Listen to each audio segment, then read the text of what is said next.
En muchas ocasiones, un videojuego tiende a lanzarse en innumerables plataformas, con el fin de que cada usuario pueda disfrutar de esta entrega, en la que mejor le sea posible, ya sea en una computadora, videoconsola de mesa, portátil o móvil, muchas veces debido a las prisas, la dificultad para desarrollarlo, o a los bajos costes de contratar otros equipos de programadores. Varias entregas tuvieron un desarrollo limitado en otras partes, carentes de optimización, junto con una calidad muy pobre. Es por ello que en este video me he dado la tarea de traerles esta lista de videojuegos con sus peores versiones. Así que comenzamos.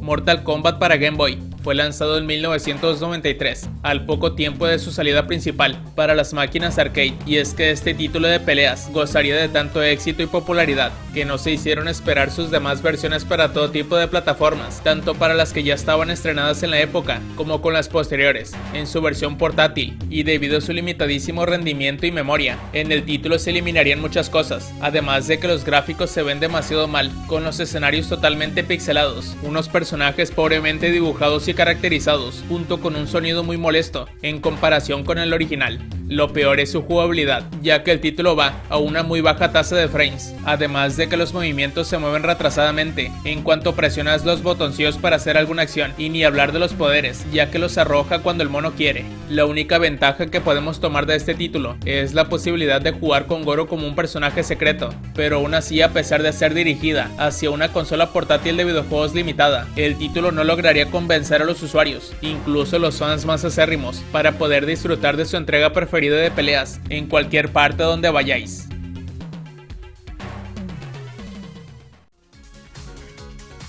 Pac-Man había sido lanzado en 1980 para las máquinas arcade, siendo un éxito arrollador, y como la Atari 2600 era la videoconsola más popular de la época, su versión no se hizo esperar, y en 1982 se lanzaría su título, en donde los ejecutivos de Atari pensaron que cada dueño de una de sus consolas comprarían el famoso juego, pero una mala decisión siempre puede acarrear demasiados problemas desastrosos. Su versión de Pac-Man para la Atari era muy inferior a lo visto en las recreativas, tanto así que los jugadores no podían creer si realmente estaban jugando un título de Pac-Man. Me voy a limitar en solo decir que el sonido se dista mucho de lo que se escuchaba con el original. Aparte de los gráficos, la jugabilidad era poco fluida y ni siquiera era divertida, por lo que a pesar del éxito en ventas de este título en la Atari, la mayor parte de la raza se quejó, devolviendo numerosos cartuchos a las tiendas, y aparte los millones de juegos más que aún quedaban, nunca se vendieron, por lo que este título fue uno de los que más golpearon a la gigante de Atari.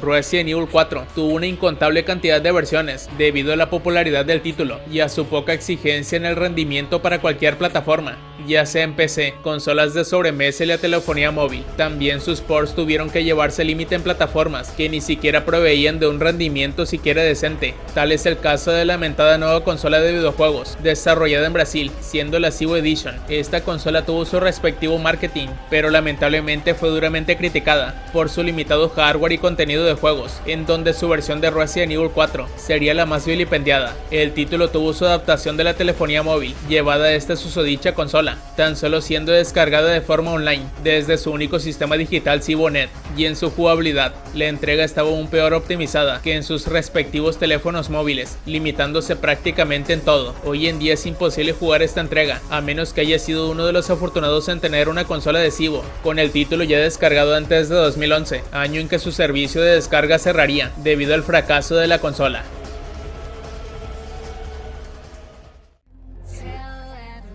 Biohazard 7 Cloud Version es una entrega de Resident Evil 7 lanzada para la consola de Nintendo Switch, siendo únicamente dentro del territorio japonés. El título es el mismo juego que sus demás versiones, solamente diferenciándolo en algunos pequeñísimos e insignificantes detalles, como es el downgrade gráfico, debido a que la plataforma de Nintendo no tenía el poderío suficiente para correrlo óptimamente, comprometiendo con ello su aspecto visual, el cual es su punto más fuerte, pero lo que se afectó en su crítica es que esta entrega se jugaría a través de la nube, y así poder disfrutarla a través de vía internet, y el resultado de esto sería un título injugable por el numeroso lag que tiene, además de que se cortaría en ocasiones la partida, por lo que no sería prácticamente recomendable adquirirlo. Incluso en Japón, con su internet sumamente rápido, ni siquiera lo podríamos jugar si se lanzara en Latinoamérica.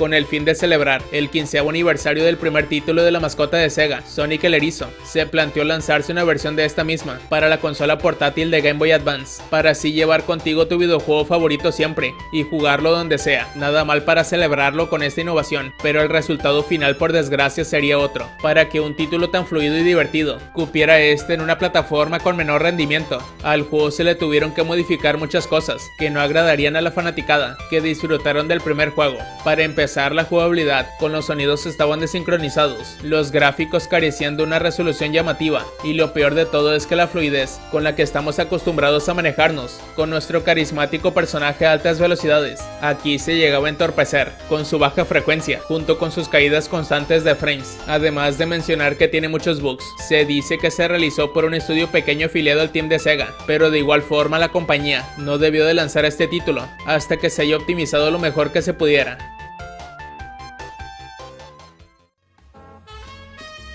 En BioShock Remastered podemos sumergirnos nuevamente en la ciudad acuática de Rapture, con unos escenarios y gráficos totalmente renovados para las consolas más potentes, y es que todo hubiera sido bonito, de no ser porque en ambos títulos, más en su segunda parte, el videojuego tiende a cerrarse en cualquier momento. Me explico, si estás jugando en algún capítulo de los cuales no tienen guardado automático, siendo muy largos cada uno de ellos, y si se te crashea el juego, deberás de comenzar de nuevo el mismo nivel, aun si tuviste una hora de juego, por el motivo de que no lo hayas guardado de forma manual. Es desconocido este problema, ya que según se da una solución manipulando los archivos del juego para que se quede en DirectX 9, en lugar de tenerlo en el 10 para que no se crashee, pero hacer esto bajará su rendimiento visual, y aún así no hay garantía de que no se te congele, por lo que es más recomendable jugar las versiones clásicas, para así no preocuparse de este error tan garrafal e infame con el que yo personalmente sí he salido afectado.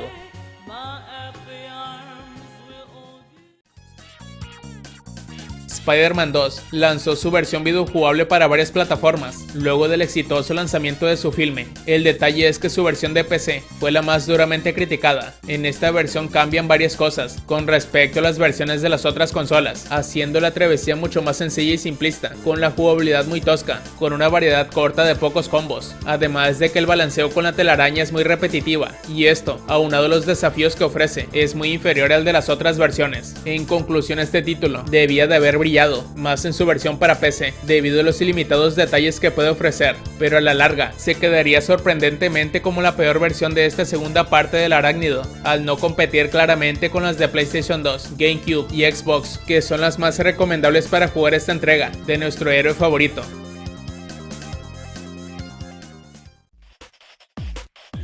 La franquicia de Need for Speed siempre se ha caracterizado por anteponerse más en la experiencia videojugable que en todo lo demás, llevándolo gracias a ello a la fama mundial por su adictivo modo de juego. Most Wanted de 2005 sería una de sus mejores entregas, ya que amalgama todo lo bueno que ofrece esta franquicia de autos veloces, llevándolo varios escalones por encima con referencia a sus competidoras. Y es que como toda entrega popular, esta recibiría numerosas versiones, teniendo buenas críticas en su haber, pero con la excepción única y notable para la consola portátil de Nintendo 10. En esta versión podemos apreciar un downgrade gráfico muy notable, como si ya fuese otro juego, además del contenido recortado. Y es que aunque la versión de Game Boy Advance gráficamente todavía es muy inferior, en esta versión de 10 su jugabilidad empeora volviéndose algo tosco y no muy cómoda a la hora de manejar el auto a todo gas.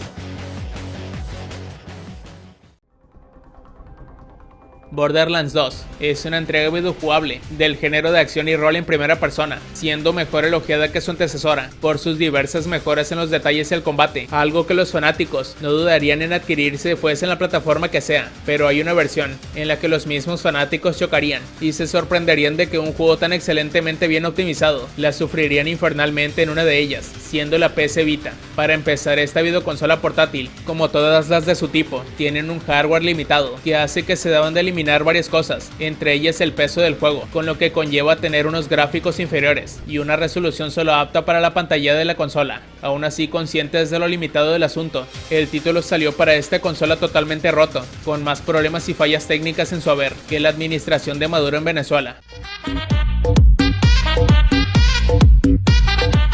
Aparte que lo peor, y es totalmente imperdonable, es que el título se cierra frecuentemente sin previo aviso, y es que gracias a esto ni siquiera se puede terminar bien, siendo muy difícil de hacerlo soportándolo todo. Según una posible solución para esto, es no actualizar el título y dejarlo como de fábrica para que no se te crashee, al más puro estilo Bioshock Remastered, pero de igual forma y como ya se mencionó, esto no debería de funcionar a base de mañas, y las actualizaciones son para mejorar el rendimiento, no para empeorarlo, y es que la PS Vita es una consola que tuvo poca atención por parte de su desarrolladora Sony, siendo esto uno de los motivos principales de su fracaso en ventas.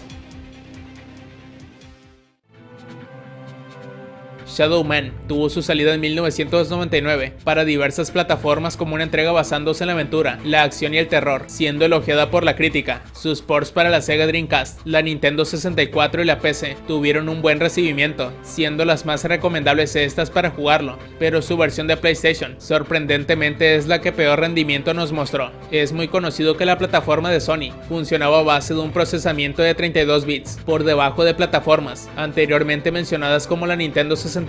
con sus 64 bits, la nueva consola de Sega Dreamcast de 128 bits y ni hablar de la PC. Aún así la Play 1 siempre se caracterizó por poseer una calidad igualmente superior, sin importar su poderío técnico, pero este juego sería una de sus excepciones. Aquí Shadow Man se ve gráficamente más pobre e incluso en la fluidez y los frames suele tener descompensaciones frecuentemente y el nivel de respuesta que tenemos con el mono no es la más óptima. A pesar de ello, su banda sonora era de buena calidad gracias al CD con el que se maneja su versión. De igual forma es jugable y se puede terminar, a diferencia de otros títulos en esta lista, pero como sugerencia, es recomendable jugar la versión del juego en PC o Dreamcast.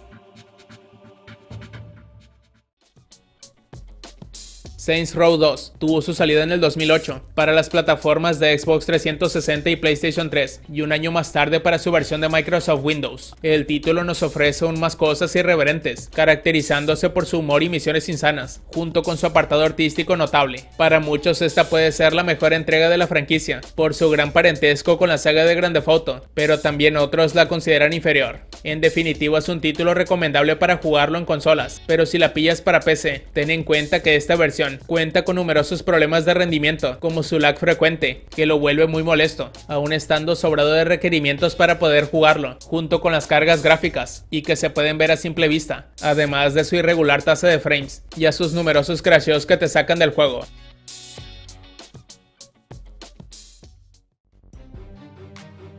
Grand Theft Auto 4 se estrenaría en el 2008 para multiplataformas, contando con el sello avalado de Rockstar Games como un título de calidad por el cual los jugadores de GTA Vice City y San Andreas lo estuvimos esperando desde su presentación, ya que llevaba sus gráficos a otro nivel, en el que por fin tendríamos a un protagonista con dedos en las manos. Si bien fue un éxito rotundo en consolas, elogiado por la crítica, luego de su lanzamiento en PC, aquí es donde le lloverían quejas por doquier a Rockstar. Lo más notable y conocido era su mala optimización para las consolas personales, y es que, como todos estábamos acostumbrados a jugar al San Andreas en cualquier computadora, aun si esta ni siquiera tenía una tarjeta gráfica adicional, aquí el GTA 4 sería totalmente imposible de jugar. Como requerimientos incluso mínimos, pedí una PC decente, con una tarjeta gráfica con buena memoria, pero para que os hagáis una idea, la GTX 295, la tarjeta gráfica más ultra cara y potente de aquel año, era la única que podía mover el juego bien, con los detalles a tope, obvio con un procesador de gama alta, y aún así llegaba a pegar tirones, por lo que una PC de menor poderío se tendría que modificar mucho para que pueda ejecutarse decentemente. Hoy en día, con la salida de buenas gráficas y la optimización del título, su exigencia ya pasaría a un segundo plano, pero créeme que en aquella época sí que sufrimos de un verdadero infierno para poder disfrutarlo lo mejor que se podía.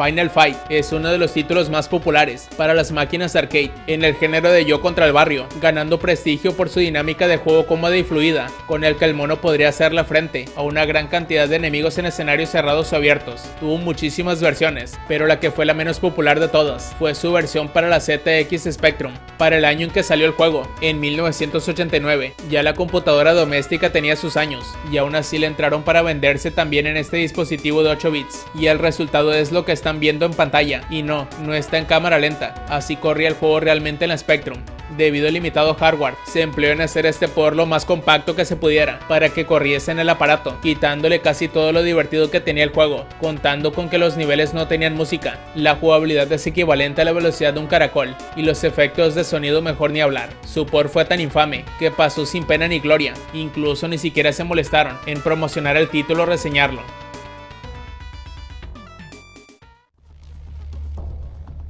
Call of Duty es una franquicia de disparos en primera persona, exitosa y popular mundialmente, a tal grado de que para tener contenta a la fanaticada, había que sacar un juego por año obligatoriamente sin falta, y es que la séptima generación de videojuegos ya estaba quedándose obsoleta, por lo que el Black Ops 3 sacaría su versión de All Gen exclusivamente para las consolas de Xbox 360 y PlayStation 3, siendo la última entrega de la saga para estas versiones. Como era de esperarse, todo el rendimiento se enfocó en las consolas de PlayStation 4, Xbox One y PC, por lo que las otras plataformas quedarían en segundo término. Esto provocaría la mala optimización que tendrían, tanto en la fluidez del juego como en los gráficos, además de los bugs que estarían en cualquier parte sin la posibilidad de llevar un buen soporte técnico con el pasar de los meses. Tampoco contaría con un modo de campaña, además de que aquí tendríamos muchísimo lag, teniendo con ello una mala conexión debido a su rápido abandono. Esto no es justificable, ya que títulos como Advanced Warfare e incluso el Ghost corrían mejor y tenían los mismos gráficos, eso sin contar con títulos como Battlefield 3, que seguían siendo populares para jugarlos en plataformas de séptima generación,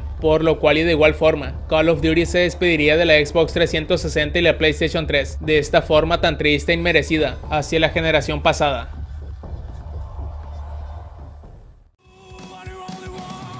Y hasta aquí finalizamos con el contenido. ¿A ti qué te parecieron estas versiones? Para ti, ¿cuáles fueron las peores? Si el video te gustó, dale like y suscríbete. Nos vemos hasta la próxima.